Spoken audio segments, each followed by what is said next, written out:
In this video, I'll be going over equivalent decimals. When working with decimals, it is fundamental to know when decimals are equivalent in order to add, subtract, multiply, or divide properly. First, we need to know what the word equivalent means. Well, equivalent means equal. So the purpose of this lesson is comparing decimals and see if they are equivalent or not. And the tip of this lesson is the zeros to the right of the decimal do not change the value of the decimal. And we'll go over the 6 examples below and you'll understand what this means. For the first example, we have 0.70 and 0.7. When looking at these two numbers, you may think that they are not the same, as 70 and 7 are not the same. This is the case for whole numbers. However, it's not quite the same with decimals. For decimals, we can convert these two numbers to fractions. So 0.70 is equivalent to 70 over 100, whereas 0.7 it is 7 over 10. So are these two the same? Let's look at the visualization of this. So first we have a 70 over 100. So let's look at this figure and assume this is 100. And in here, 70 of them is filled in.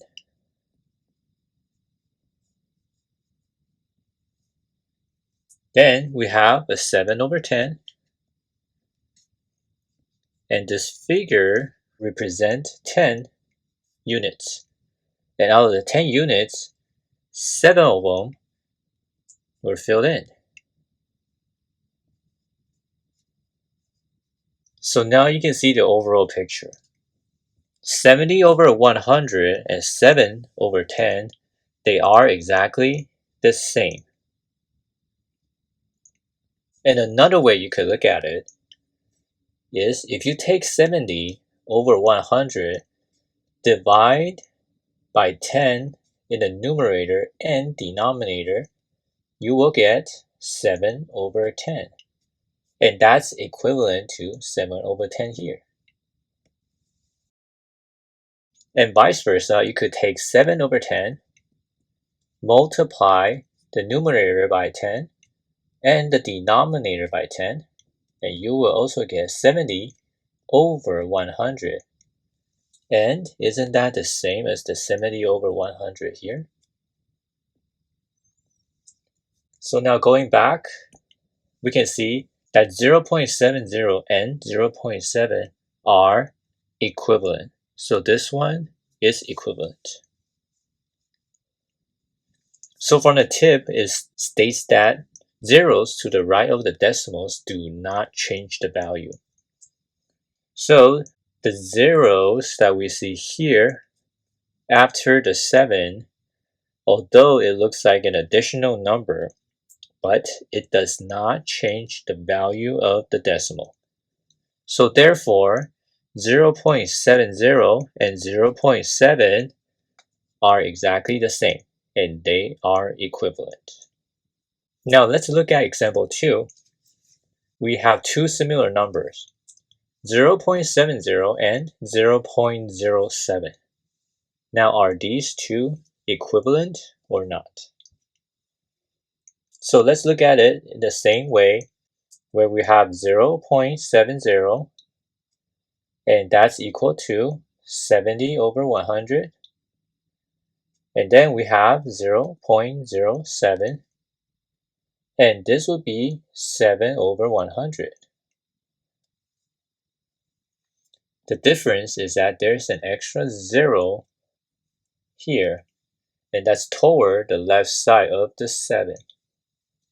Now, if we want to look at it from the visual side, previously we have 70 over 100 already completed. Now, we're gonna do 7 over 100.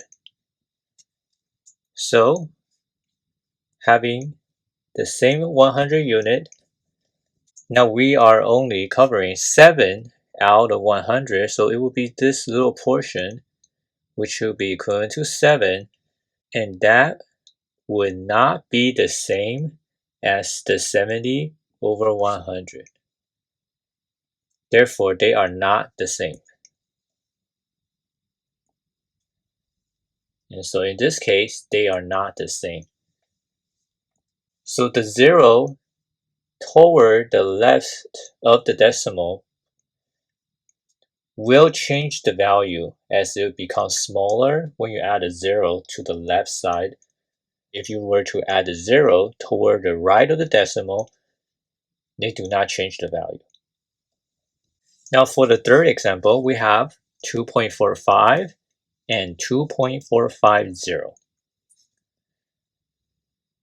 So 2.45 and 2.450. As you can see, the 0 was added toward the right, and each of the number are exactly the same, with the exception that the second number had an extra 0 toward the right. So they are equivalent. For number 4, we have 0.62 and 0.062. So go ahead and write it out at 0.62, 0.062. And right now you're probably guessing that they are not the same, as the 0 is toward the left of the 62, and that makes the value smaller, and so they are not the same. And for the fifth example, we have 2.305 and 2.350. So 2.305 and 2.350. As we compare each of the number 2 and 2 in the ones value, 3 and 3 in the 10th value, and the 100th value, we have 0 and 5. So right here we can already see that the first decimal is smaller than the second because the 100th value is 0, and that's smaller than the 5 on the second decimal. And therefore, it's not equivalent. For the sixth example, 0.743 and 0.74300. So 0.743, 0.74300. By looking at these two decimals, I'm sure you could already tell that the only difference are these two zeros. And when we have zeros to the right of the decimal, it does not change the value. So therefore, the two zeros behind will not change the value of 0.743, and so they are equivalent. And just on this note, even if we have added infinity number of zeros, like so, you can go on and on and on, the value will remain the same. So it will still be 0.743. So we have compared 6 examples of decimals and determined which ones are equivalent and which ones are not. We also have a video on the overall decimal review, and it will go over the addition, subtraction, multiplication, and division of decimals. And that will be helpful for you to understand more about decimals. Hopefully this video is helpful to you, and thank you for watching.